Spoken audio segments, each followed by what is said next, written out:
Are you looking for an updated build and guide for Hu Tao's rerun banner? If so, look no further, as this video is for you. In this video, we'll take a look at Hu Tao's recommended weapons options, artifact sets, artifact main stats, optimal substats, and some tips so you can get the most out of her kit. This video will specifically focus on her build. If you're interested in understanding how her entire kit works, we'll have a separate video for that. Let's start off with the stat roadmap. Hu Tao benefits the most with crit rate, crit damage, elemental mastery, and HP. Crit rate and crit damage should be your top priority, but you also want to balance out some of your stats to get the most out of it. Depending on your team comp, she is capable of triggering the Vaporize reaction consistently, so the EM stats will be very beneficial for her. This is mainly due to her charged attack not having an internal cooldown. It allows you to trigger elemental reactions like Vaporize at a higher rate than other Pyro characters. If you have characters like Xingqiu, Yelan, or both on your team, you can practically set off Vaporize reactions almost every time. As a quick tip, you can get the most out of her charged attack by doing animation cancels. To perform this trick, quickly press the jump or dash button immediately after executing the charged attack to interrupt its animation. Jump cancel in particular works great, especially at C0, as it helps save stamina for dodging or moving around during combat. On the other hand, dash cancel allows you to reposition yourself while attacking, but it's best reserved once you unlock C1, as it can be quite stamina intensive. If you're getting value so far, please don't forget to leave a like to help out the channel. Going back to the topic, the amount of EM stats you need will depend on your team comp and artifact stat. But generally, getting at least around 100 EM would be a good start. Technically, Hu Tao's damage is based on her attack, but she gets so much attack boost from her elemental skill. This gives HP more impact on her overall damage than the attack stat. The exact amount of HP you'll need largely depend on your available weapon. But around 23,000 HP should be a reasonable starting point. Here's a general guide on the stat you want to aim for. We'll talk more about this once we progress in this video. For optimal performance with Hu Tao, it's advisable to prioritize leveling up all three of her talents. But if you lack some resources, you can temporarily prioritize her normal attack first, followed by her elemental skill, and leave her elemental burst at level 6. This approach will provide you with the most significant damage improvement with your limited resources.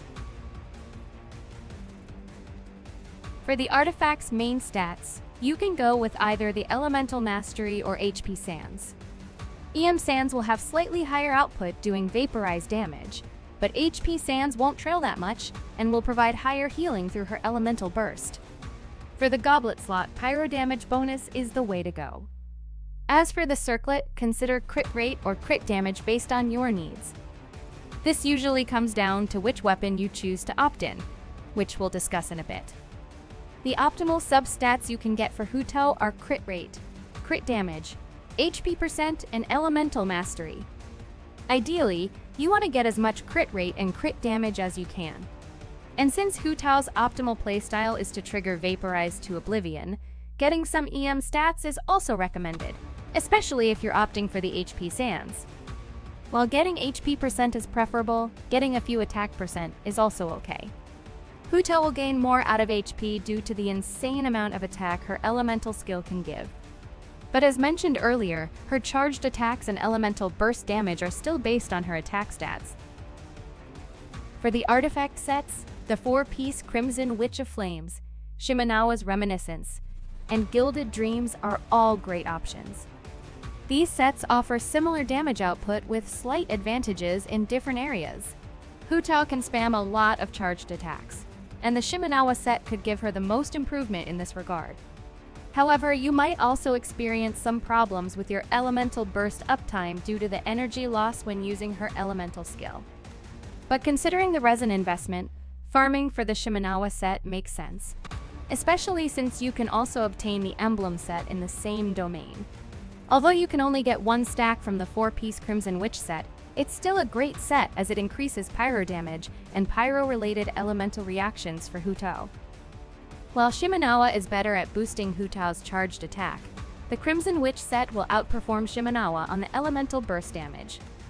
Additionally, it boosts her overall damage without the potential energy issues that Shimenawa's Reminiscence might introduce. One downside of the Crimson Witch set is that farming for it may not be the most efficient use of your resources. An alternative approach is using the artifact Strongbox from the crafting bench to obtain some high-quality Crimson Witch pieces gradually. This allows you to focus on farming domains that provide the most efficient use of your resins while still working towards assembling a solid set for Hu Tao. The Gilded Dreams set is also good if you have a team comp with 3 different elements. It gives up to 150 EM boost, which is pretty good considering Hu Tao can trigger Vaporize consistently. Like the Shimenawa set, farming for the Gilded set is pretty efficient as you can also get the Deepwood Memories in the same domain. This makes it a practical choice for artifact farming, providing versatility for Hu Tao and other characters in your team. Alternatively, you can use some 2-piece artifacts like the Crimson Witch and Marikasi sets, which will give 15% pyro and charged attack damage. You can also mix and match sets combining the Crimson Witch or Marikasi with 2-piece Gilded Dreams, Wanderer, Paradise Lost, Tenacity, or Varukasha artifact sets. The full HP set of Millelith and Varukasha is also not bad if you have good substats. It's worth noting that the 2-piece combination of Crimson Witch and any of the EM sets, such as Wanderer, provides a damage output that is quite competitive with the 4-piece artifact sets. However, the difference in damage between all the 2-piece set combinations is relatively small, typically ranging from 1 to 4%. The Staff of Homa is unquestionably Hu Tao's best-in-slot weapon by a substantial margin. It complements her kit exceptionally well, especially considering her HP scaling and the playstyle of keeping her HP low for optimal damage output. But since her character ascension increases her crit damage, you may have to use a crit rate circlet in most cases. The Staff of the Scarlet Sands is another solid choice for Hu Tao, primarily because of its substantial crit rate boost.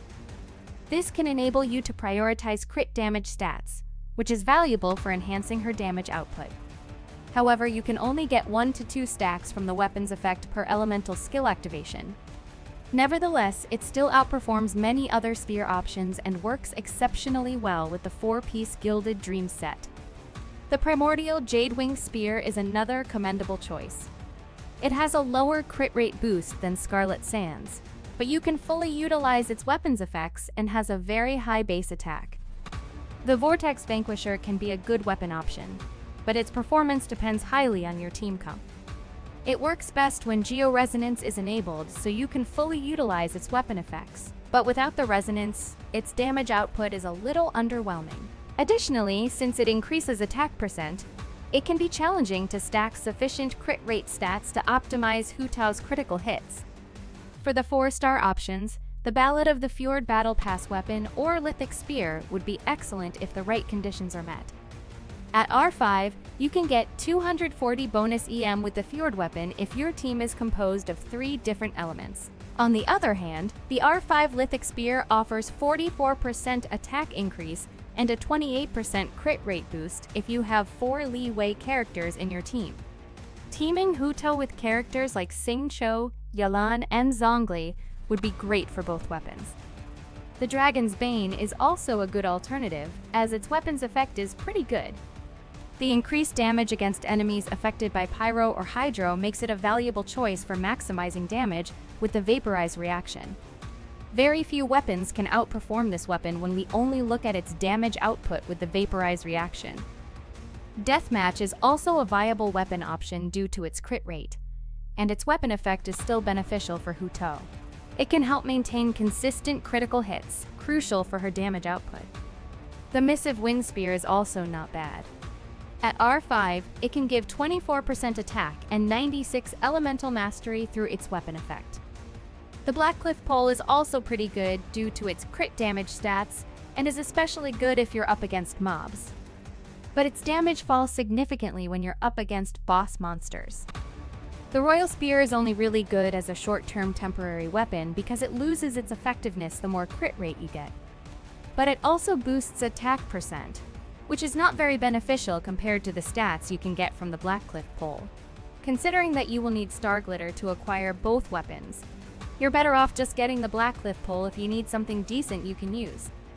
But if you're just starting out, the white tassel or halberd can serve as reasonable temporary starter weapons until better options become available. And that wraps up our updated Hu Tao Build guide. If you found this video helpful, consider subscribing to the channel and ring the bell icon. And if you want to see more videos like this, check out these videos next. Thanks for watching.